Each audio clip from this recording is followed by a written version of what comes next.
noite a todos, boa noite a cada um e a cada uma. Sejam todos bem-vindos nessa formação aqui auto-organizada pelo coletivo, aqui, o Grupo de Ensino Religioso, que tem uma militância muito firme aí, né? Então, através do CADU, agradecer essa auto-organização. O que nós aqui do Cintil de Contagem estamos fazendo é viabilizar, né? Mas é uma auto-organização aqui dos trabalhadores aqui, os professores de ensino religioso. Sejam todos e todas bem-vindas. Eu sou Patrícia Pereira, estou aqui da coordenação, professora aqui da Rede Pública de Contagem, Rede Municipal, Rede Estadual. Atualmente aqui na coordenação do nosso Cintil de Contagem. Estamos também aqui com o Ivanil Gomes, que é o professor aqui na rede também, o nosso coordenador de comunicação aqui do Cintil de Contagem, o Maurício Fonseca, que está aí também. Maurício é da FUNEC, que é a Fundação de Ensino de Contagem, da Rede Municipal de Belo Horizonte, e é o nosso coordenador de formação aqui no Cintil de Contagem. Sejam bem-vindas e bem-vindos os trabalhadores da Rede Municipal de Contagem, Rede Estadual, de Ouro Preto, sei que tem aqui de Cabirito, Ibirité, de outros estados também, né, professor? Todas e todas que estão aqui conosco nessa formação.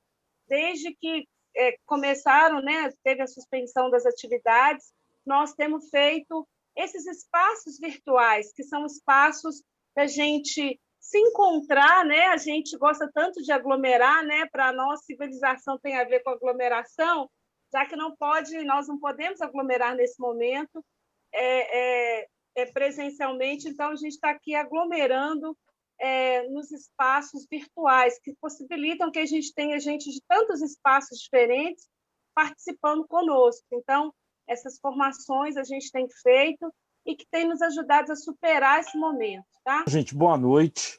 Né? Com grande alegria, né, que, mais uma vez, eu posso colaborar aqui com o Cintil de Contagem. Então, parabéns aí a Patrícia, né, o Maurício, o Ivanil, o Cadu, né, a Jussara, toda a coordenação que, né, valorosamente tem há muitos anos, isso tem vindo de coordenação em coordenação, né, tendo essa presença do ensino religioso junto ao Sindiut. Isso é muito importante para a nossa categoria, para os professores e para a comunidade educativa também. Então, gente, eu queria, minha primeira palavra, né, é mais ou menos parecida com isso que a Patrícia fez. Né? A minha blusa preta aqui, ela quer expressar o meu luto, né, por essa tragédia, né, que a gente está vivendo no país. Né? Uma tragédia que ela é sanitária, ela é econômica, ela é social, né? É em todos os níveis, o desmonte da educação, da saúde, do meio ambiente. Né?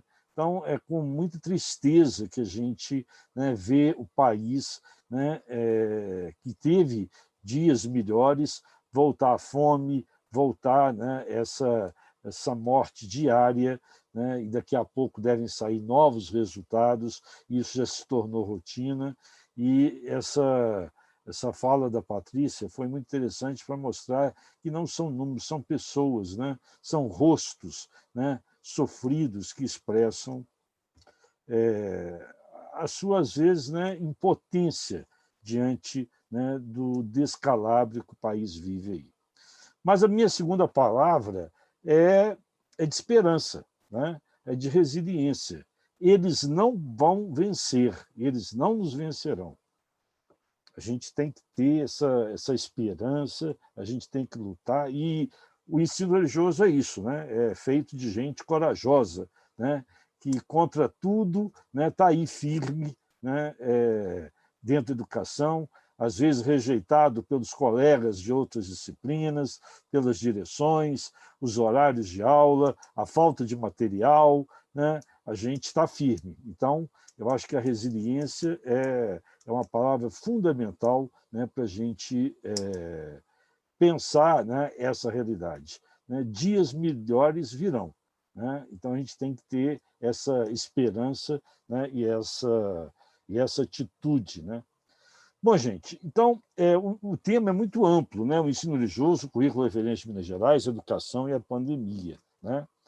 Então, apesar, então, de todo esse contexto que a gente está vivendo atual, né? Mas que a gente está vendo desde o golpe, né, de 2016, a eleição do inominável, né, o pai da mentira. Eu acabei de postar nas minhas redes sociais agora uma curiosidade. É claro que a gente não pode usar isso. Depois procurem lá João, né, Evangelho de João 8,44. Parece que João está dizendo para a nossa realidade atual, né? Então, assim, é uma coisa muito curiosa. Deixa eu até abrir aqui, né, só para ler para vocês, né? Lógico que a gente não pode usar isso, né? O texto não é para ser usado nem para pessoas, né? Mas é muito curioso o que João, né, diz. Olha, eu quando li esse texto, eu pensei exatamente nesses negacionistas, no inominável, seus filhos e discípulos e esse desgoverno. O texto de João diz o seguinte: o vosso pai é o diabo, e quereis cumprir o desejo do vosso pai. Ele era assassino desde o começo e não se manteve na verdade, porque nele não há verdade. Quando ele fala mentira, fala o que é próprio dele, pois ele é o mentiroso, o pai da mentira. Então, quando eu vi esse texto aqui, eu disse, não, eu tenho que colocar isso aqui, né? É uma associação, né, livre, a gente não pode usar o texto assim, mas é muito curioso, né, falar justamente do pai da mentira, que tem a cara de pau de vir para as redes sociais, né, ontem, né, em rede nacional, falar a mentira né, mais vergonhosa. Eu até fiz um texto, depois posso compartilhar com vocês, né, separando mais de 200 frases dele sobre a pandemia, né?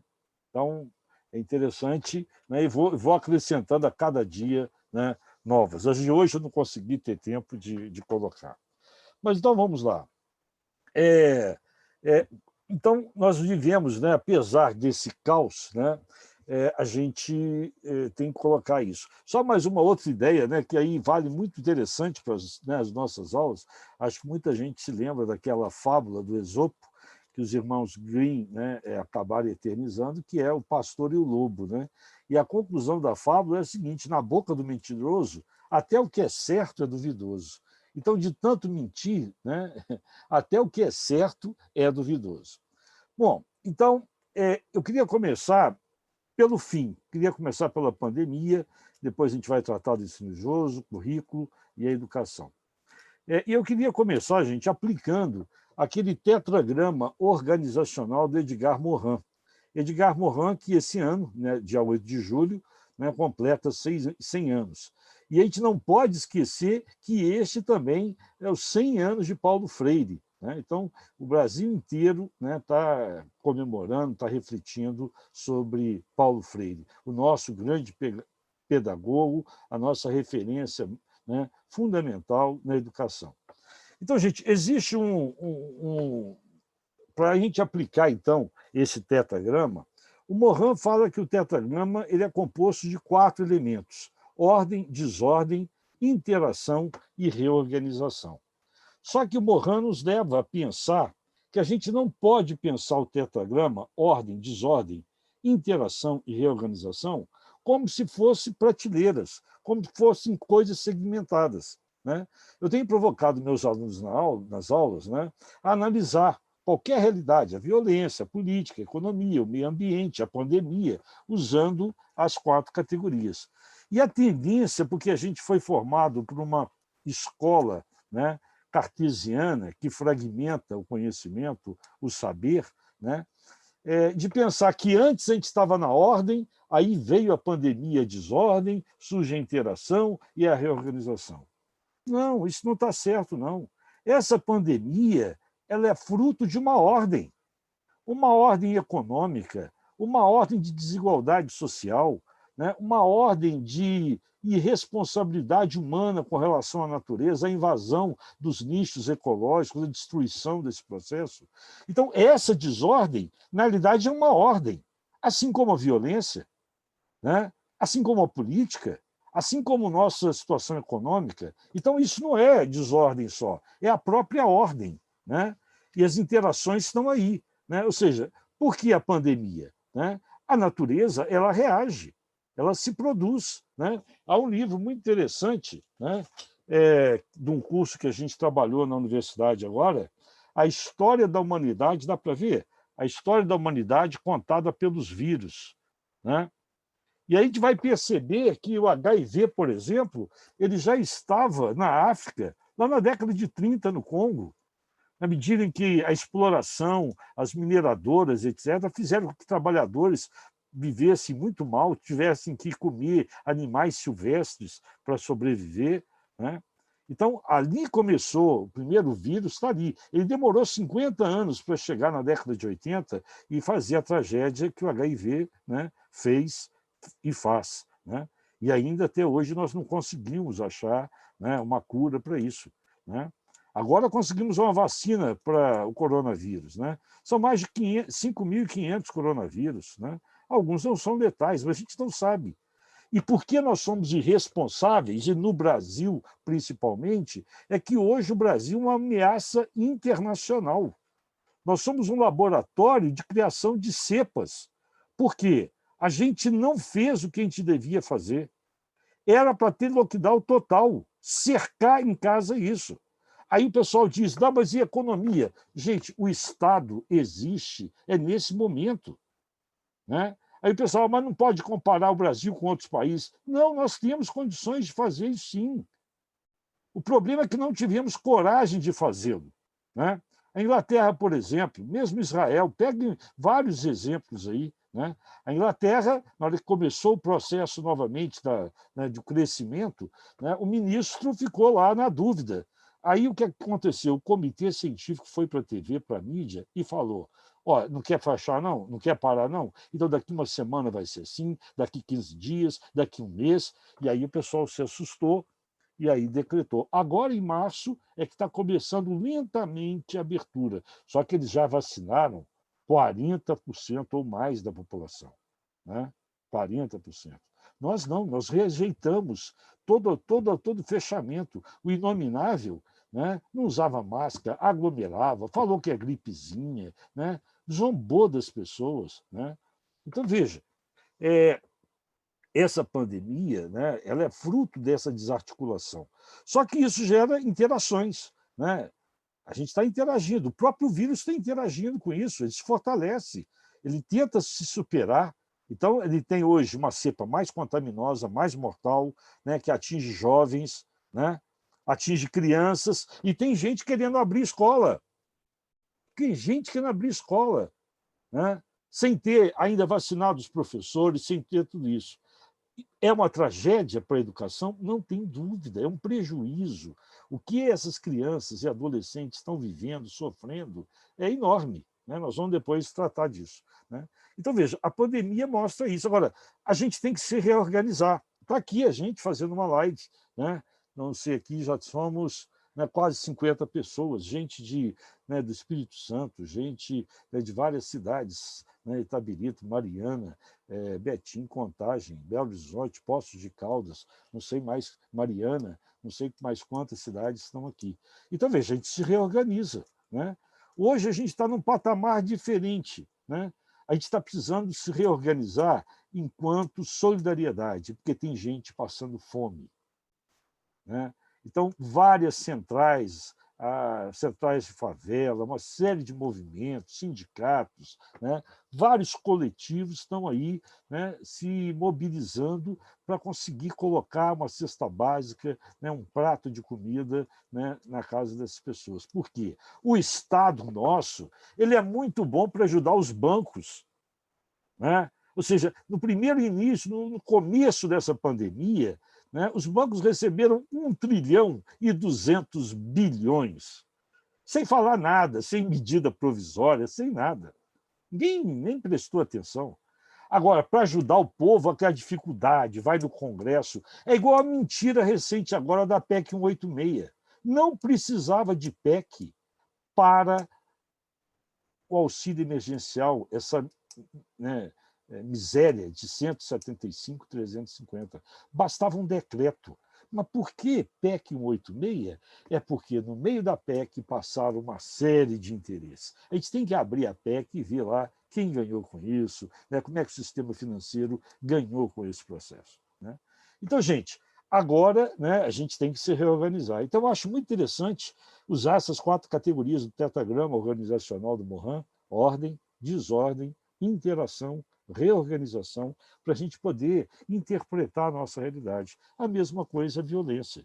Veja como é que cresce a violência, feminicídio e tudo, racismo estrutural. Né? Isso não é a desordem, isso é uma ordem social de desigualdade, uma ordem econômica, uma ordem política, uma ordem de organização da vida, dos costumes, da moral. Né? Então, essa é a situação que provoca essa situação.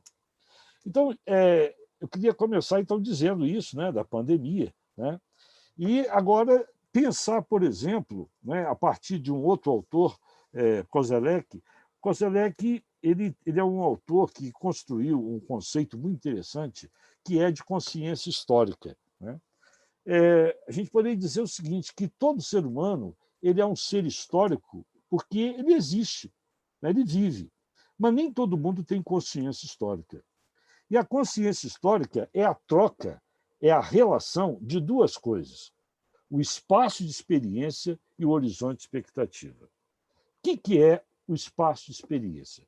São as vivências, experiências, né, que a gente tem, a memória que a gente guarda, né? Ou tudo aquilo que a gente chama de passado.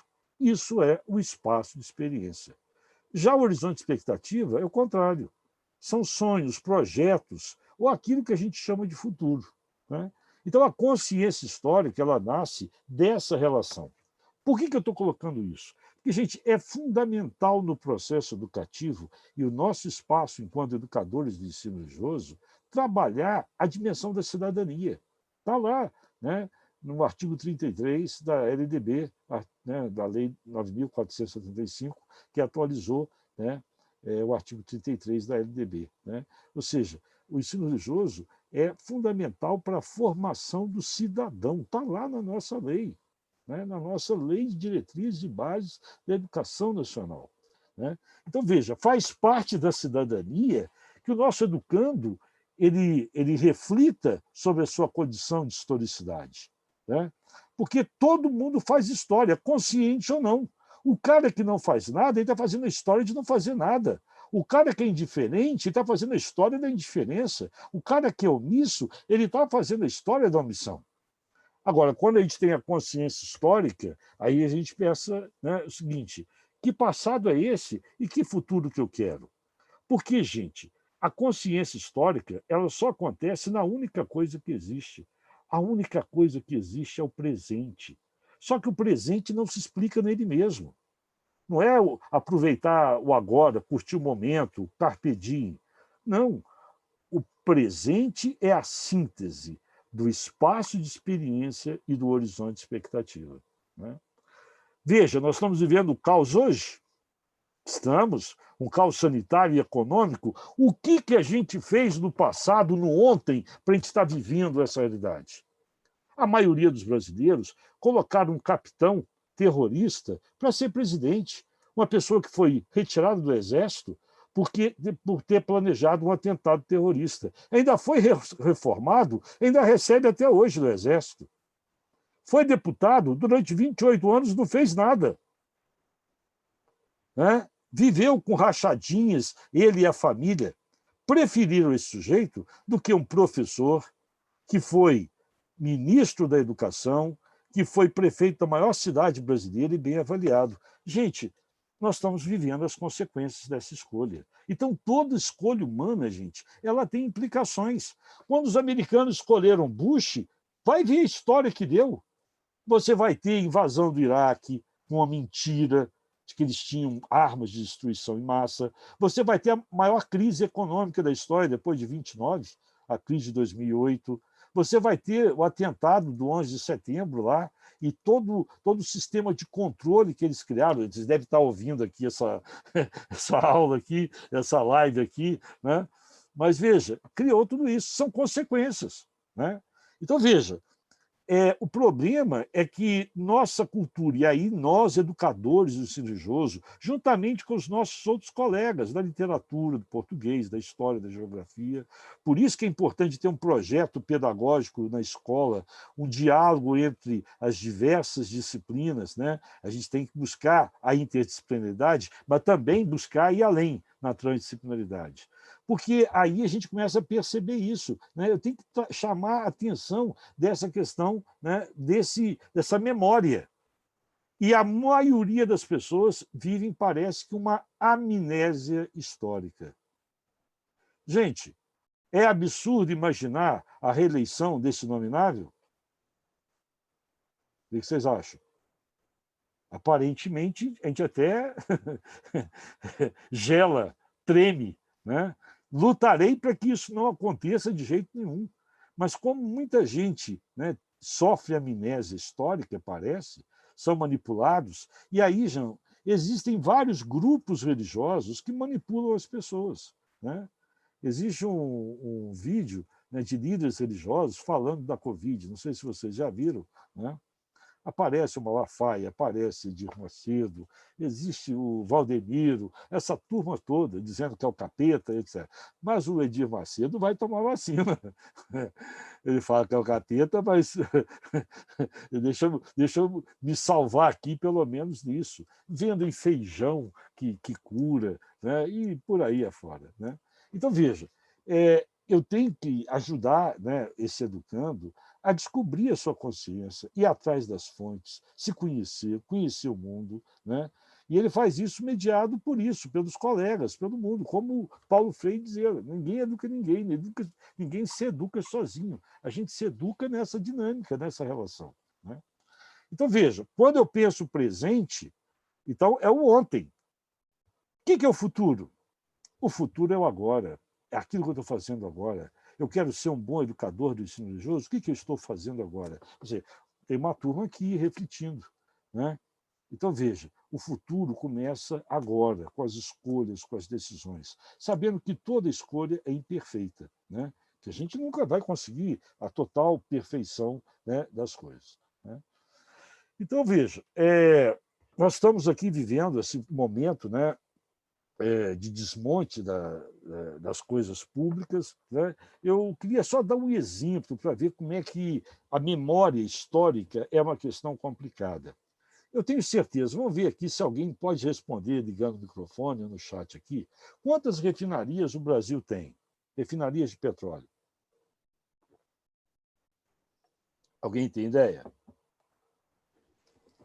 Me parece que são 5... São 13, Vanil, são 13. 13. Quantas nós já vendemos? Entregamos a preço de banana. Aí você acertou, Ivanil. A gente já vendeu 8. Só temos 5, então. Sobrou 5, Ivanil. Sobrou 5. Nós produzimos 90% do petróleo nacional. Nós temos, olha a riqueza, 90% do nosso petróleo está aqui. E a gente está exportando óleo cru e importando gasolina e gás. Entende? Por isso que está quanto gás, por isso que está quanto a gasolina. Né? Agora, veja, toda empresa estratégica de energia, de água, de petróleo, gente, são estratégicas econômicas do país. Você não pode entregar para a iniciativa privada, porque não é interesse. Agora, por que a gente, apesar de tudo, a gente vive na situação aqui? É porque desde FHC, a Petrobras foi colocada na Bolsa de Nova York. Então, quem dirige, quem dita as regras é o mercado, é os acionistas. Por isso que, quando teve, né, o golpe aqui, a Petrobras teve que pagar uma fábula para a Bolsa de Nova York, porque os acionistas entraram com a ação e que ela perdeu, né, ela não investiu direito, etc., por causa dessa situação. Né? Então, veja, a gente não tem ideia. Né? A gente não tem ideia de que, por exemplo, ninguém aqui dessa turma, eu não sou, ninguém é a favor de corrupção. Nós temos que combater a corrupção. Mas quando você cria, né, E olha que quem criou as condições de existir toda essa transparência e investigação foi o governo Lula e o governo Dilma. A Dilma assinou, né, a lei da transparência que possibilitou essa questão da Lava Jato. Gente, vocês terem ideia, o prejuízo de empresa da Lava Jato foi de 172 bilhões. Gente, dá não sei quantas vezes Mensalão e Petrolão junto. Sabe quantos empregos foram retirados? 4 milhões de empregos. Isso, a grande maioria não tem acesso. Porque quem tem acesso, por exemplo, à TV, assiste, por exemplo, pegar um exemplo aqui, né? Só para dar o exemplo. Você assiste para Globo News, você vai ver Jornal Nacional, é outra coisa. É um jornal para uma classe, talvez mais crítica, e uma para o povão. E ali você passa qualquer coisa para enganar as pessoas. Mas eu estou entrando nisso aqui, gente, para dizer o seguinte, né? Nós estamos vivendo agora, com essa pandemia, né, uma situação muito complicada na educação, né? Uma incompetência do Estado de cuidar, né, dessa exigência básica. A gente passou, tivemos aprovado o Fundo Nacional de Educação, quase quiseram mexer nele para emergencial, né? Mas, veja, é muita incompetência do Estado, né? Por exemplo, né, a falta de material didático para as crianças e professores, né? O problema de acesso aos meios digitais. Tem família que não tem nem habitação direito. Como é que vai ter acesso, né, a meios digitais? Né? Nem professor, bons equipamentos, às vezes nem acesso à rede, né? Despreparo dos próprios, o Estado não cuidou do preparo dos educadores, né, com meios adequados para essa educação digital. Lógico, as escolas particulares fizeram isso, né? Ou seja, no dia seguinte que decretou o isolamento, a PUC já estava oferecendo. A rede privada ela é rápida, tem recurso para fazer isso, né? Depois, o seguinte, nós estamos vivendo uma situação que vai ser difícil a gente tirar o atraso, né, no campo educacional dessas crianças, adolescentes, recuperar o prejuízo, né? Veja, e a gente está vivendo aí essa situação, né? Vocês terem uma ideia, né, nós estamos vivendo hoje uma situação no MEC e na CAPES também, de uma proposta, né, de teocracismo religioso. Tanto o presidente da CAPES quanto o ministro da Educação, né, são radicais, né, religiosos, fundamentalistas. Então, o que eles estão fazendo passar? Além de, por exemplo, de não ter aplicado 80, né, bilhões ano passado, fazem isso. Assim como fazem com a saúde.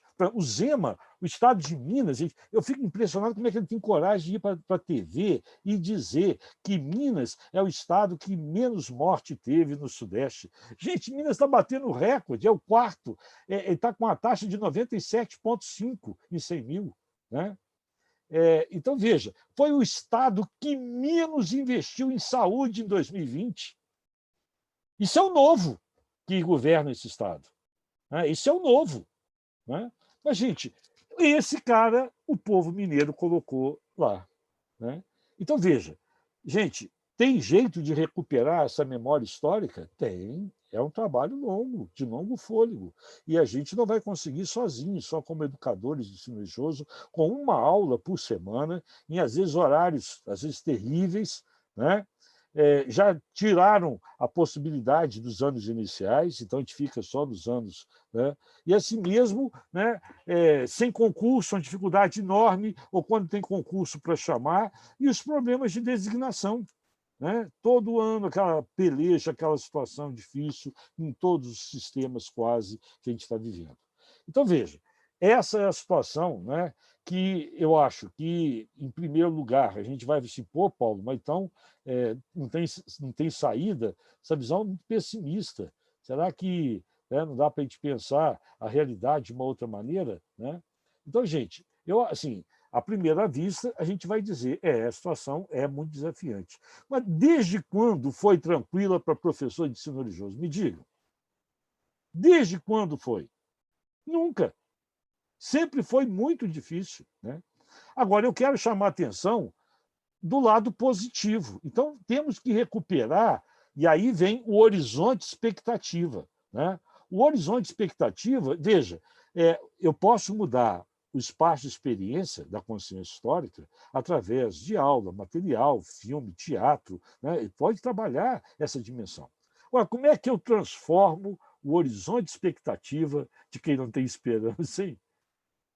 Qual que é o milagre? Como é que eu transformo o horizonte de expectativa de quem não está acreditando, que não está vendo luz no fim do túnel? Gente, não adianta dar um cursinho de esperança, fazer uma pós-graduação de esperança. Não vai dar. Como é que eu faço? É quando eu começo a ver um montão de coisa que está acontecendo que está dando certo. Então, a gente tem que aprender a valorizar isso. E o que deu certo ultimamente que a gente nunca teve? Gente, primeira coisa, nós estamos na Base Nacional Comum Curricular. Nunca estivemos. Né? Depois foram criadas diretrizes curriculares nacionais para formar o professor básico dessa área. Nunca teve. Né? As únicas diretrizes que a gente tinha é o PCNER, que o FONAPER criou lá em 97, né? Que protocolou isso no MEC, mas o MEC nunca deu bola. Né? Então, agora, em 2017, nós estamos integrados à BNCC. É o paraíso? É a melhor base? É a melhor proposta? Não, gente. Não é. Poderia ser melhor, sim, mas a gente agora está integrado. A gente ganhou uma cidadania que a gente não tinha. Né? Aí depois nós temos diretrizes curriculares nacionais, né, para a formação do professor. Isso é muito importante. Né? Depois tem uma terceira coisa que, às vezes, muita gente não sabe. Né? Aliás, antes aqui, nós temos nosso currículo referência de Minas, né, em 2019, né, o nosso currículo referência. E agora, no finalzinho de 2019, né, porque quando foi aprovada a BNCC, né, a Resolução 02 de 2017, já em dezembro, ela colocou no artigo 23 que o Conselho Nacional de Educação ia discutir se o ensino religioso continuaria como uma área própria de conhecimento, como determinava a Resolução 07 de 2010, ou se a gente se integraria às ciências humanas. Gente, e aí o Conselho Nacional de Educação aprovou que o ensino religioso hoje está integrado às ciências humanas. Já não somos uma área isolada própria, que às vezes é motivo de chacota. Tudo bem, vai ter colegas nossos que não nos querem, mas eles vão ter que nos engolir. Né? Vai ter colega, talvez, da história, da geografia, que vai fazer cara feia. Né? Sim, agora o ensino religioso faz parte das ciências humanas. Gente, nada melhor, ótimo, é isso mesmo. Nós fazemos parte da formação humanista, cidadã, né, dos nossos jovens, crianças, adolescentes. Né? Então, desde 2019, né, foi integrado essa questão. Então, gente, isso é o motivo, né, de muito otimismo que a gente pode ter. Depois, tem uma série de outras razões. Né?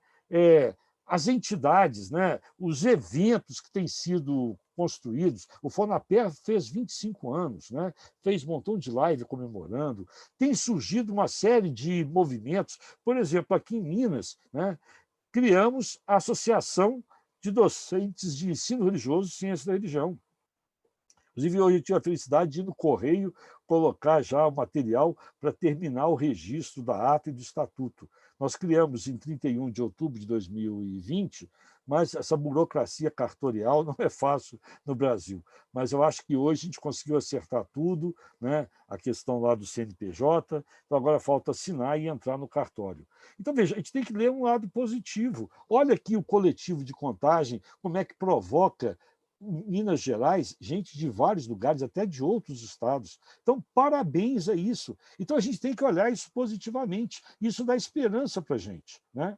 Agora, quando a gente coloca isso, gente, a gente não quer tirar problemas que existam.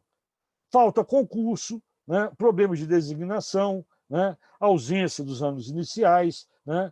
Essa questão da formação básica e continuada ainda é um problema sério, né, porque são poucos cursos. Né? Em Minas, tem Juiz de Fora e Montes Claros, quanto graduação. A gente tentou criar aqui, na PUC Minas, né, até com um valor até adequado, mas não conseguimos número de pessoas suficiente, né? Falta material de apoio, falta material didático, né, para a gente, né, poder ajudar. Aí você vai vendo, né, como eu falei, ordem, desordem, interação, reorganização. Tem um montão de gente produzindo material, né? Então, veja, as pessoas não há buraco, não há vazio, alguém ocupa esse espaço. Alguns é de chorar, né? Tem proselitismo, tem de tudo, né? Então, veja, eu acho que a gente vai ter que trabalhar nisso, né? Mas, veja, um lado positivo, né? Eu não sei se vocês chegaram a acompanhar, né? A gente produziu 4 lives, né?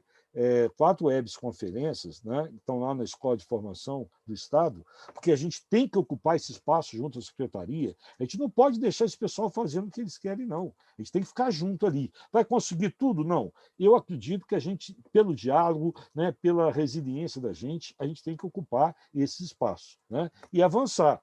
O pessoal pede, queremos livro didático. Ótimo, mas que livro didático? Nesse contexto atual, tem até medo. Nessa visão teocrática, né, proselitista, fundamentalista, eu tenho até medo de produzir algum livro didático obrigatório aí, né? Então, a gente vai ter que pensar como que a gente vai ter que fazer. Isso que a gente está fazendo aqui hoje, formações continuadas, né, grupos. A gente tem que criar esse espaço de formação continuada, né?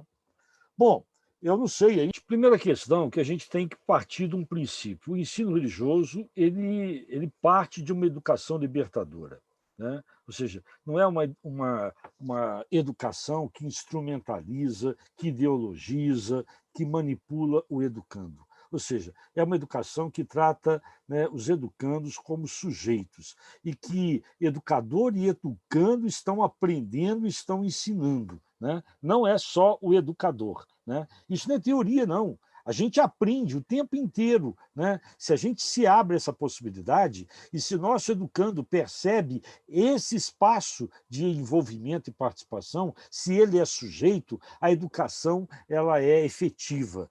Não é uma educação bancária, como Paulo Freire dizia, em que eu vou lá para receber depósitos de conhecimento.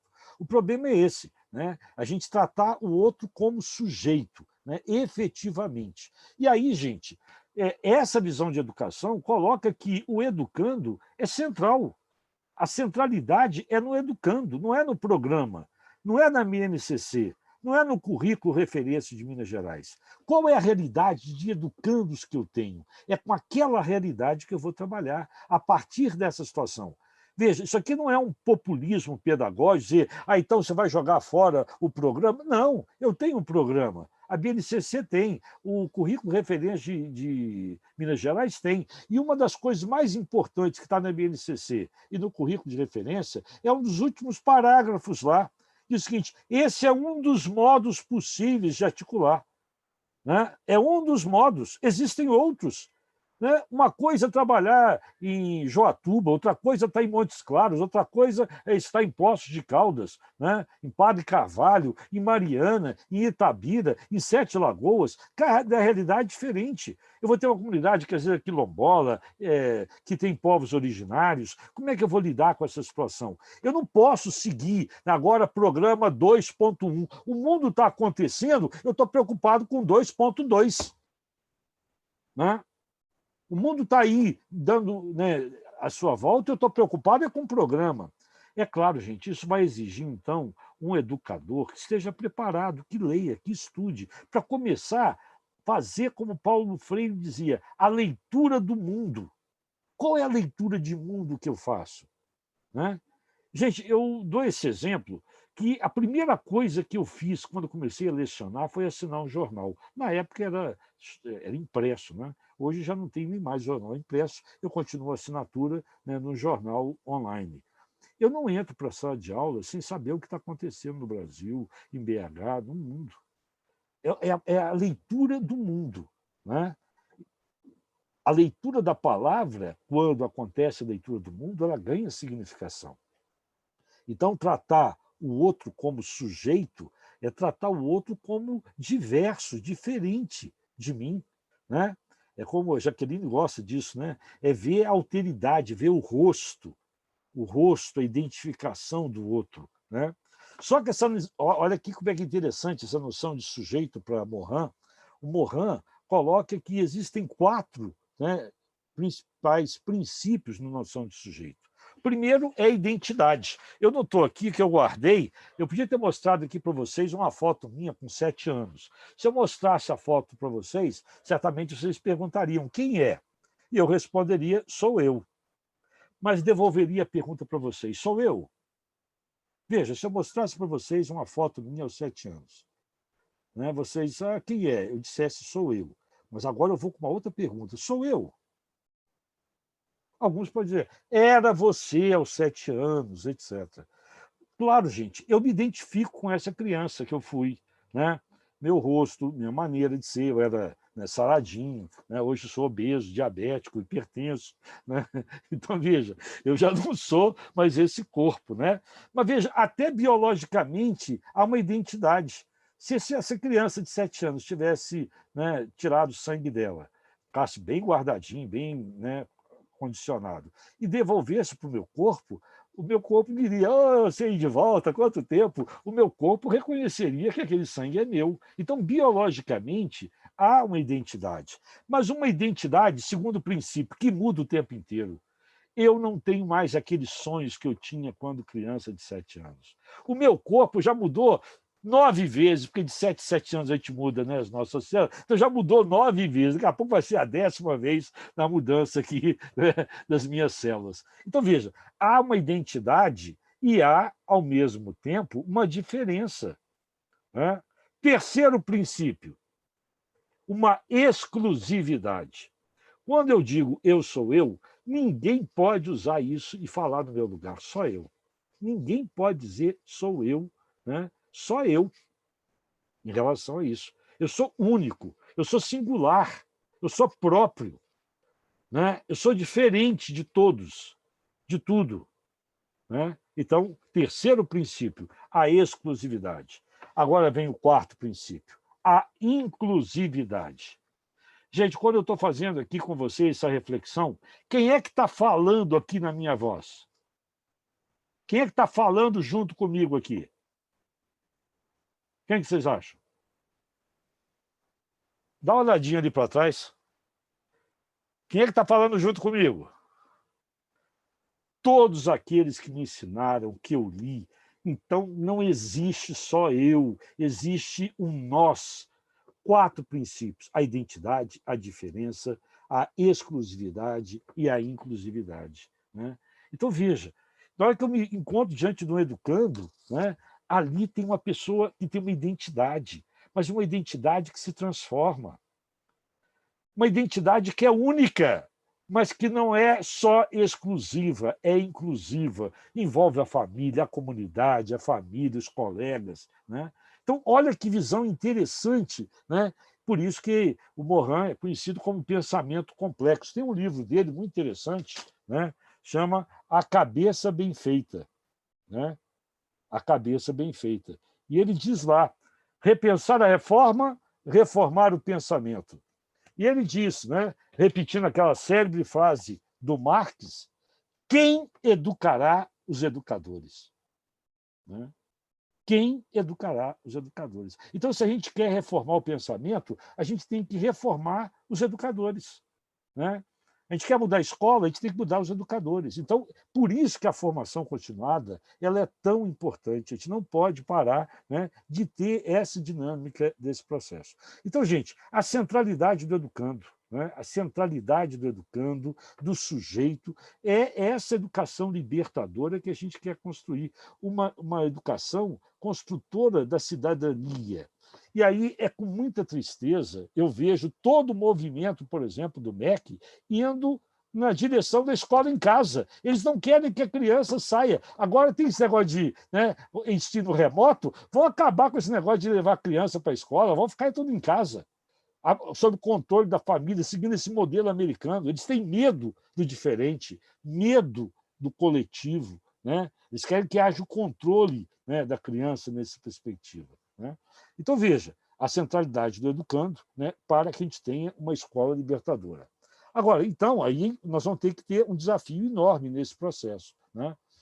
é que nós, educadores do ensino religioso, e aí agora nós temos, né, a, a, as DCNs, da licenciatura de Ciência da Religião, então a gente tem que começar a ter cursos de Ciência da Religião para que se possa implantar também, né, a modalidade dessa formação continuada. Por exemplo, né, uma segunda licenciatura. Ah, Paulo, eu fiz História, eu fiz Letras, eu fiz Pedagogia, eu fiz Ciências Sociais. Tem uma segunda literatura? Sim, as DCNs aceitam que haja uma segunda licenciatura em Ciência da Religião. E não é longa, é 1.200 horas. Né? Você pode aproveitar muitas disciplinas que você fez, né, na sua graduação. O problema é que a gente tem que começar a ter a graduação de Ciência da Religião. Eu já tentei 2 anos, né, 3 anos, de começar na PUC. Né?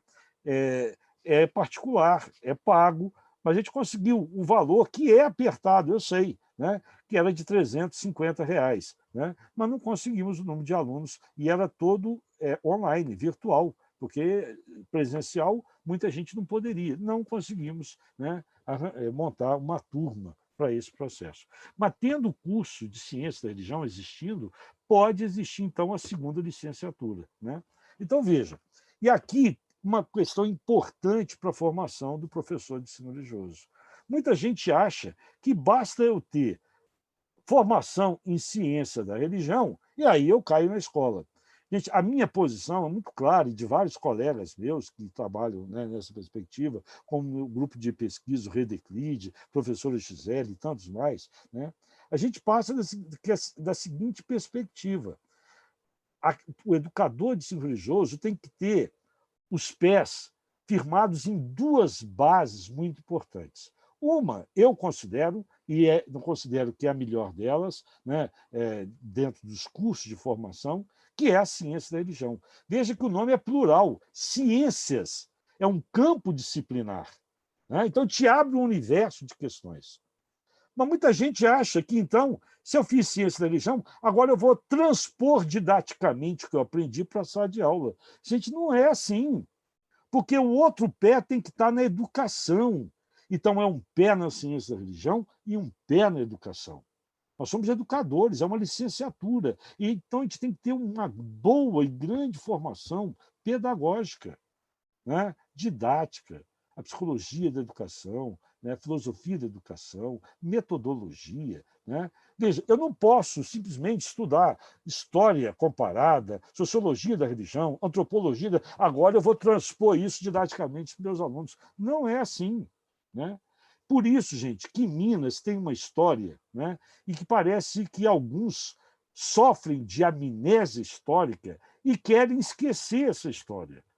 Gente, a grande virada de 180 graus no ensino religioso no mundo, não é só no Brasil, não, aconteceu em Minas Gerais, em 1974. A pessoa está viva, tem 90 e tantos anos. Chama-se Wolfgang Grün. Ele foi o primeiro a distinguir ensino religioso não é catequese, ensino religioso não é doutrinação. Catequese, doutrinação é coisa de religião. Na escola, o ensino religioso escolar vai educar uma dimensão humana. Na falta de uma melhor palavra, ele chamou essa palavra, né, baseado no teólogo alemão, de religiosidade. Não foi muito infeliz essa escolha, não, foi até própria, porque a gente designa, né, as palavras com esse sufixo "dade" como características humanas: afetividade, sexualidade, né, historicidade, afetividade, intersubjetividade, e aí vem religiosidade. Mas o que é a religiosidade como objeto do ensino religioso? É essa dimensão que quer educar as pessoas para os sentidos da vida. Para os sentidos da vida. Não é um sentido só. Os sentidos da vida. Gente, um dos sentidos possíveis da vida é a religião, mas não é só a religião. Eu tenho que conviver hoje com pessoas, com alunos, com estudantes, com famílias que são agnósticas, que são ateias. Então, veja, por mais que culturalmente seja importante, e é importante, para a convivência, para a tolerância, para a sociedade de paz, que a gente conheça a diversidade religiosa, gente, O ensino religioso não é só ficar ensinando religião. O buraco é mais profundo, o horizonte é mais amplo. Começa por mim mesmo, eu saber quem sou eu, o ser humano. Pensar, refletir sobre isso. Aí, veja, tem toda uma base filosófica e antropológica. Por isso, as ciências da religião te ajudam nisso. Mas não existe só isso, existe também, eu vivo coletivamente numa sociedade, numa família. Olha aí a dimensão sociológica. Mas também, dentro dessa cultura, dessa sociedade, tem valores, tem costumes, normas, e que eu tenho que ser crítico delas. A dimensão ética moral. E aí tem uma quarta dimensão importante, que é a dimensão explicitamente religiosa, de conhecer as culturas, os fenômenos, as tradições, doutrinas, ritos, morais e etc. das religiões. Mas tem muita gente que acha que o objeto do ensino religioso é só ensinar fenômeno religioso. Então, desde o primeiro ano, já começa com crianças, né, estudando só religião. Gente, a criança acabou de sair da educação infantil, e aí a Jaqueline é especialista nisso aí, né? Depois ela podia contribuir lá, e acabou estar naquela perspectiva de ver, né, os espaços de experiência dela, né, a dimensão, né, do brincar, e etc, etc. Eu já venho e taco religião nela.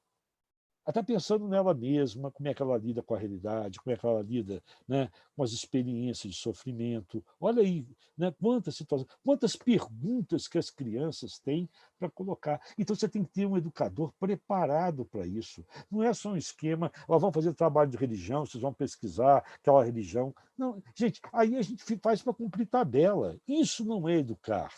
Né? As crianças estão lá vendo, a cada dia trazendo questões, né, fundamentais da existência, do conflito familiar, da vida. Esse é um espaço fundamental de educação. Por quê? O que a gente quer, e todo o conteúdo da educação deveria ajudar? Contribuir para a criança, o adolescente, o jovem, possa construir projetos de vida de qualidade, bem fundamentados. Né? Por quê? Hoje, o que a gente vive? É, às vezes, uma crise de sentido. Olha como que já se vive hoje crianças em depressão. Né? Como que o vício já começa a atingir crianças, álcool, drogas, crack, etc. E o pior de tudo, gente, crianças, jovens, adolescentes que desistem de viver. Como é que tem crescido? Né? Suicídio, né? Toda essa saúde mental. Ah, mas ela sabe religião, já sabe, né, os 10 mandamentos. Gente, não é isso, não é por aí. Né? Não tem que saber. Claro que vai entrar. E se o aluno coloca, professor, eu não estou entendendo esse negócio aqui da religião ou capeta, veja, eu vou ter que arranjar uma maneira, e aí tá, eu tenho que ser adequado ao desenvolvimento psicopedagógico dessa criança, né? Eu tenho que ser adequado. Um cuidado enorme, porque a gente, professor de ensino religioso, a gente pisa em ovos. E daqui a pouco vem pai na escola a reclamar que o professor de ensino religioso está, né, colocando porcaria na cabeça do filho. E ele vem reclamar.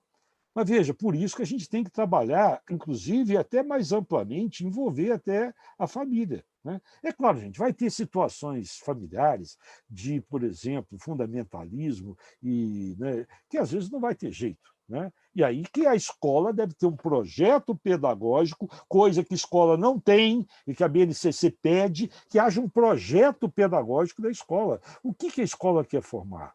Só que é um projeto pedagógico construído pela comunidade escolar. Gente, eu fiz um trabalho aqui em Belo Horizonte sobre projeto pedagógico de escolas estaduais. Era a coisa mais difícil achar onde estava o raio do projeto. Aí rachou, todo amarelo, cheio de poeira, né? Eu tinha 15 anos, 20 anos. Gente, projeto pedagógico tem que ser algo atual. Eu tenho que estabelecer as metas, eu tenho que verificar o que eu quero formar. Né?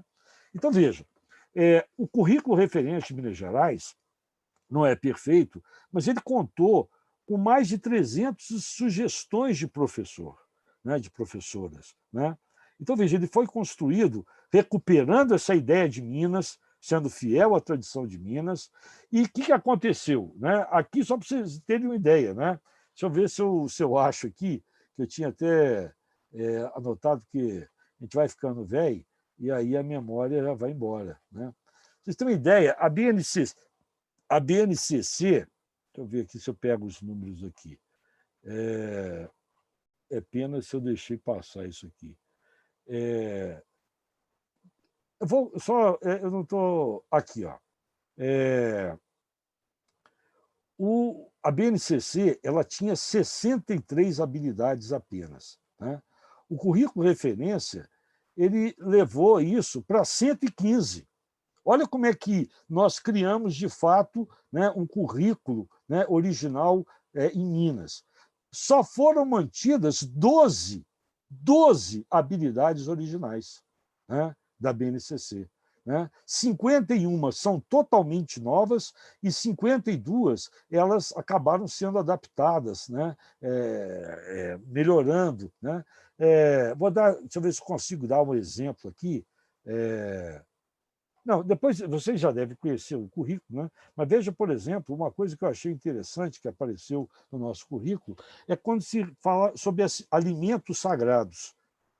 Mas era aquele perspectiva limitada, só pensar hóstia, sei lá, né, o que vai se oferecer no ritual, né, vinho, sei lá. A gente colocou, não, espera aí, como é que são as receitas regionais, familiares, aquela receita da avó, que em torno dela a família se reúne. Gente, isso é sagrado para a família. Então a gente abriu o horizonte para não ficar pensando nisso só. Né?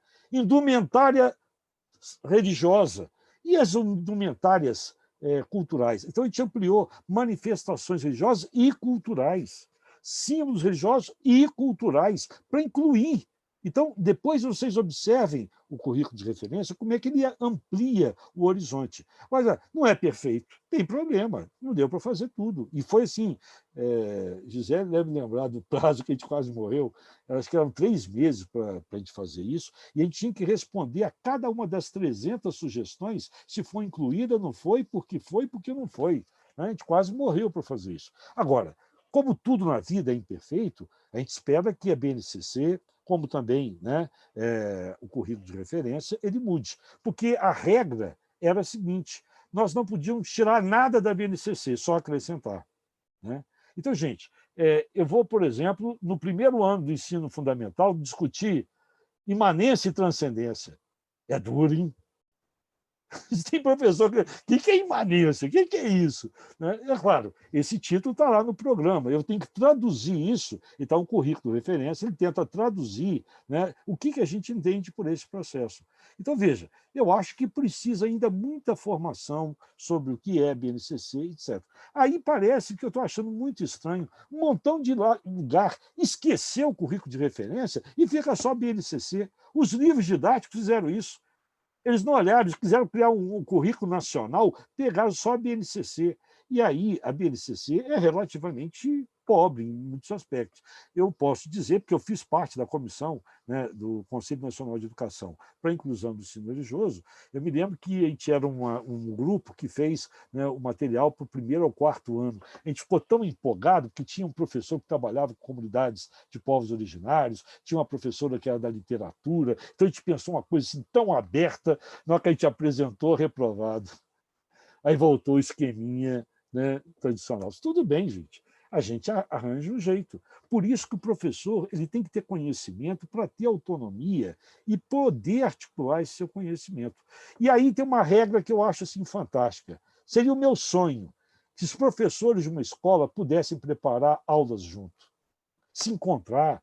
Tá, é difícil, uma vez por mês, né? Ou de uma região, ou de algumas escolas. Olha aí, Patrícia, coisa interessante, né, para o coletivo pensar. Porque quando a gente está ali sozinho preparando aula, é aquela crise de domingo à noite. Como é que vai ser essa semana? O que eu vou fazer? Meu Deus, o que eu faço? Veja, imagina você poder ter comunidades, Cadu, de professores que se reúnem, trocam ideias. Né? E aí, gente, quando a gente se junta, vem coisas fantásticas.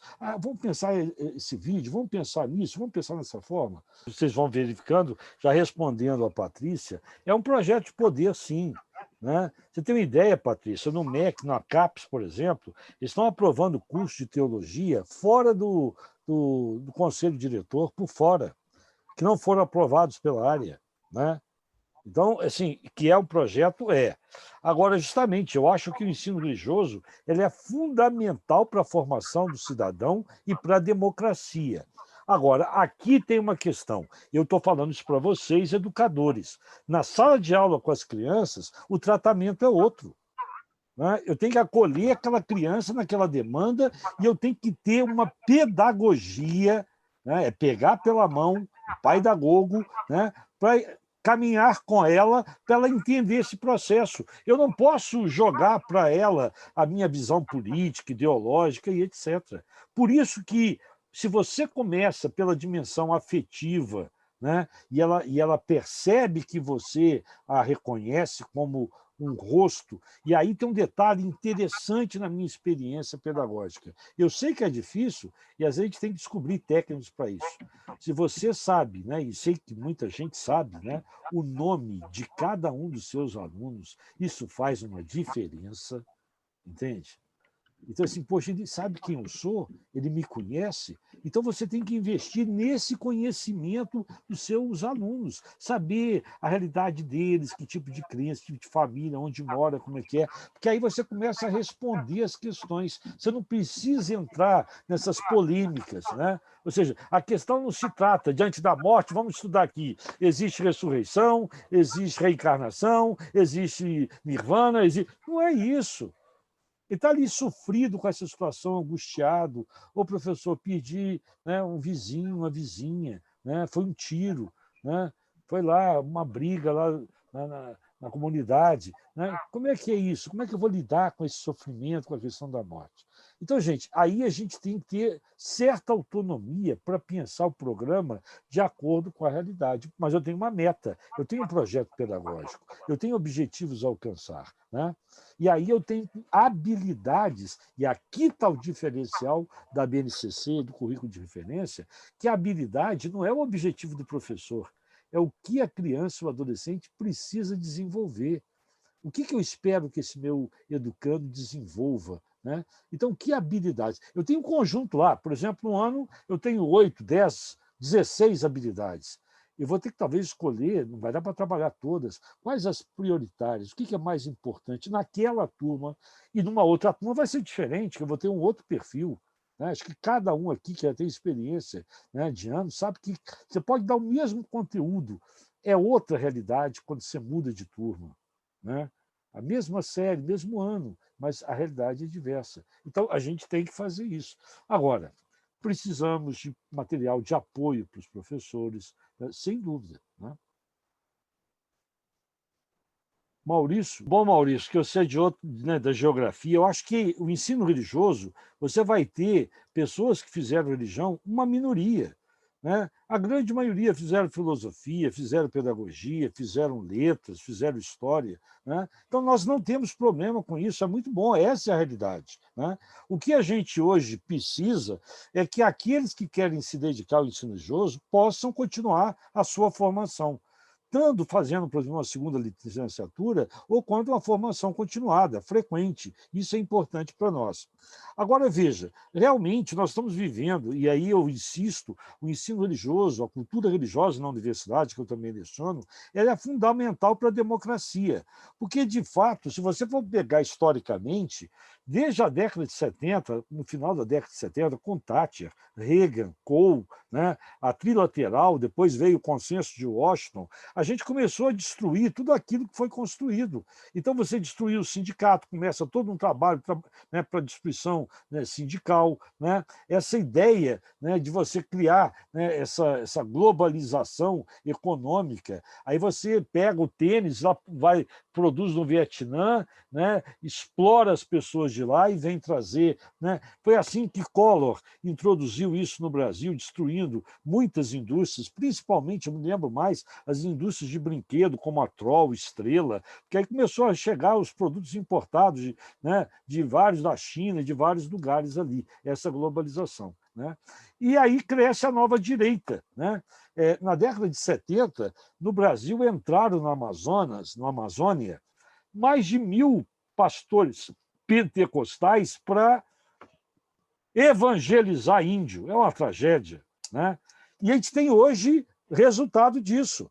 De 18 tribos tapajós na Amazônia, só 2 aceitaram vacina, porque os pastores, as rádios locais, falando que vão morrer, que vão virar jacaré. Isso não é... Isso está agora. Só 2 tribos aceitaram receber vacina, porque foram... Agora, por que essa invasão?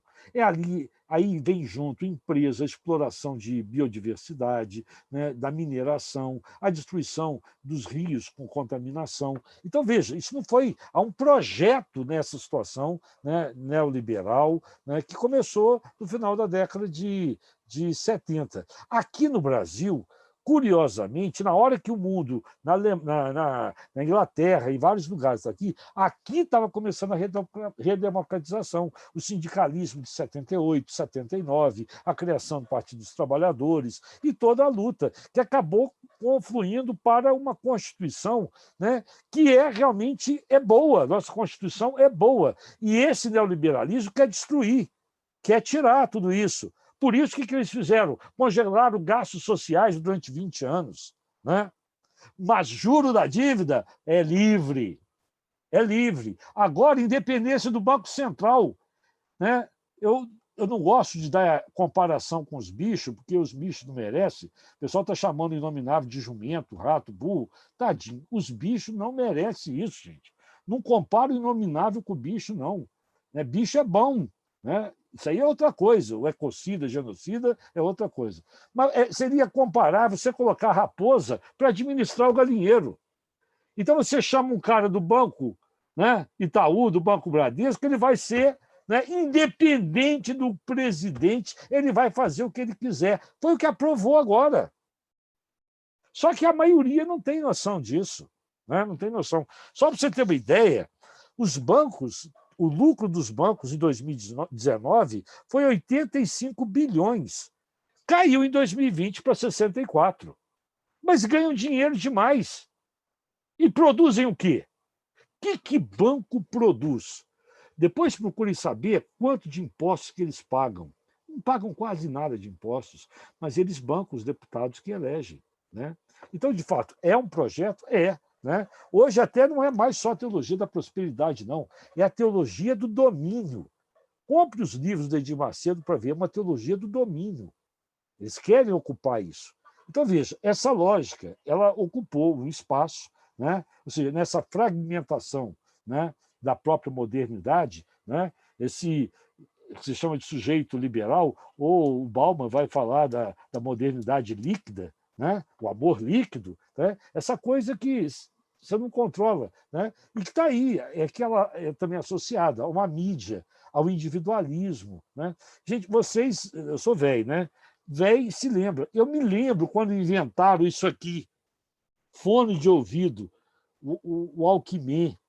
Eu ficava, gente, que egoísmo, ficava, ter um aparelho para escutar música sozinho, porque eu sou de uma época que a gente tinha que negociar, geralmente era o pai que determinava qual programa, que é uma TV só, era um rádio só. Né?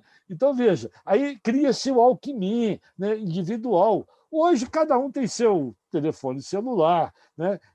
Classe média vai ter cada um seu quarto, cada um sua TV, cada um... A gente caiu nesse mundo individualista. Mas a gente tem que se recordar que essa mudança começou lá em 64, com o acordo MEC-USAID, né? 1968, né? A 5692, o tecnicismo na educação. Né?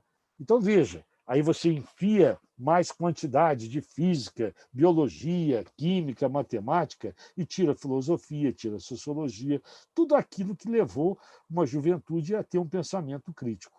Então, veja, hoje o ensino religioso ele tem, gente, uma felicidade de pensar sua área como ciências da religião, mas que tem que ter uma boa formação pedagógica. Então, isso que eu digo, ele tem que ter um pé na ciência da religião e um outro pé firme no campo da educação.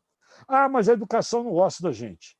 Então, eu sempre brinco, vamos nos associar à ANPED, Associação de Pós-Graduação, eles vão ter que nos engolir. Né? A gente vai ter que ter qualidade das nossas pesquisas, né, para a gente ocupar. A gente é educador, por que a ANPED, por que a Associação Nacional de Pós-Graduação em Educação não quer saber da ciência da religião e do ensino religioso? Somos educadores, somos licenciatura. Então, a gente tem que ocupar esse espaço. Né? Por isso que a gente tem que se aproximar das secretarias municipais, das secretarias estaduais, trabalhar junto. A gente tem que engolir alguns sapos, né? Mas é isso, o processo político é esse, a gente tem que ir avançando e, né, registrando conquistas. Então, por exemplo, ao ajudar na redação do currículo referente em Minas Gerais, né, o nosso grupo de pesquisa, fez com que a secretaria pedisse: vocês podem ajudar agora nos PETs? Pô, vamos lá, não ganhamos nada por isso, é trabalho, vamos ajudar. Vai ter problema? Vai, mas vamos ajudar. E agora a gente começa a definir, pera lá, como é que está essa questão de professores? Eu tive a chance de falar do Conselho Estadual de Educação, e o presidente falou: mas muito interessante esse negócio, está falando dos professores aí, designação, nós precisamos de colocar ordem nisso aqui, está muito bagunçado nisso. Então, quando precisar, vou contar com você, vou te chamar para ajudar a pensar nisso aqui. É isso que a gente tem que estar, a gente tem que estar ocupando esse espaço, né? Por isso que a gente criou agora em Minas a ADPER, MG. É uma associação que a gente não quer, a gente quer trabalhar junto com o sindicato, a gente quer. Só que, às vezes, a perspectiva ela é mais específica. Uma associação tem muito mais possibilidade de trabalhar a questão de cursos, parceria para eventos e cursos, né? Mas a gente quer justamente que, a partir da associação, a gente possa ter mais pessoas sindicalizadas, né? E possam atuar, né, para a categoria defendendo essa questão. É isso, é somar. Então, uma das questões que eu observo, Maurício, é que, às vezes, há muito divisionismo, sabe? Muita competição, muito ruído, né, entre posições teóricas do ensino religioso, metodológicas. Lógico, que bom que há diferença. Imagina se todo mundo pensasse igual. Era uma tragédia, né? Então, é bom. Agora, a gente tem que ter esse esforço do diálogo.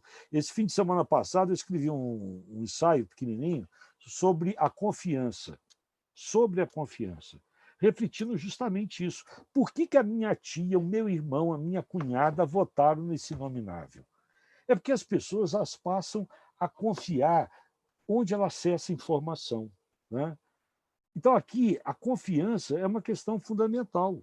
Então, veja, a gente tem que mudar esse processo da confiança para que a pessoa saiba que, além de Globo, existe 247, existe Eduardo Moreira, Instituto Conhecimento Liberta, tem tanta coisa, né, hoje, né, que é interação, é reorganização, que fez surgir mídias alternativas, né, o GGN e tantas coisas, né, que a gente tem que buscar. Então, a gente tem que dizer isso aqui.